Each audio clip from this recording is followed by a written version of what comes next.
मी affidavit देतोय, ते register करून घेतो आम्ही. आणि आम्हीच काय कुणाच्याही बायका मुलांच्या बाबतीमध्ये असं नका म्हणून हवे.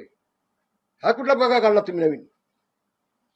हे एखाद्या बाईला तुम्ही बदनामच करून टाकली, तिला आत्महत्याच करत होती ती ह्याच्यासाठी, राजकीय पुढे भांगण्यासाठी, म्हणजे उद्धव ठाकरे खुश करण्यासाठी. काय बाळासाहेबांनी हे शिकवलं का तुला? तू शिवसैनिक आहेस का? गे बाळासाहेब असते ना, आता लाच घातली असते, कंबडे लाच घातली असते. आणि म्हणून मी आपल्याला एवढं सांगतोय, आम्ही सन्मानानं जगलोय. तो आमच्या त्या दिवशी अमावस्येचा दिवस होता, मला अजून आठवतंय. अमावस्येचा दिवस होता, काळा दिवस होता आमच्यासाठी तो. आणि मी संघर्ष करून तिला जिवंत ठेवला. तू काय मला सांगतोस माकडा? तू काय सांगतोयस?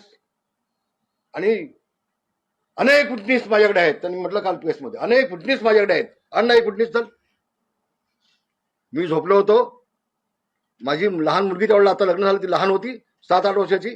ती धावत माझ्याकडे आली, तिने मला उठवलं आणि मी विझवली बायकोला पाणी टाकून. बाकी चौथा माणूस कोण नव्हता तिथे. तू साक्षीला काय सांगतोस माझ्याकडे आहेत म्हणून? ते धादांत खोटं बोलतोय, हा धादांत खोटं बोलतोय. महाराष्ट्राची जनता याला कधी माफ करणार नाही. आणि मी न्यायालयात जाणार, मग याची किंमत काय लावायची तुम्ही ठरवीन. पण हा केबल चोरी करतोय. आणखी एक मी आपल्याला सांगतोय, हे बघा, त्यांनी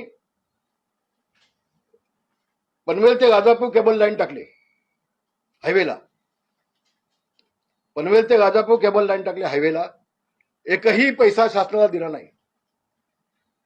मी माहितीच्या अधिकाऱ्यांनी माहिती मागितली, ही माहिती आहे. त्यांनी सांगितलंय आमच्याकडून परमिशन घेतलं नाही. माझे पत्र आहे तुमचं. जवळजवळ 700 कोटीचं नुकसान शासनात झाले, 700 कोटीचं. हा अनिल पगार काल जो उजळ मात्यानं पत्रकार परिषद घेत होता ना येऊन तुमच्या समोर, महाराष्ट्र समोर, हा नीच माणूस आहे, नीच महानीच आहे. धादान खोटं बोलतोय तो. तर अशा शासनाच्या चोऱ्या करायच्या, शासनाला फसवायचं, बिल्डरांना फसवायचं, मराठी माणसाला फसवायचं, पैसा कमवायचा. मग मला वाटतं कदाचित तो पैसा कमवून आता isakal.com आहे देशातील नंबर 1 ची मराठी न्यूज वेबसाईट.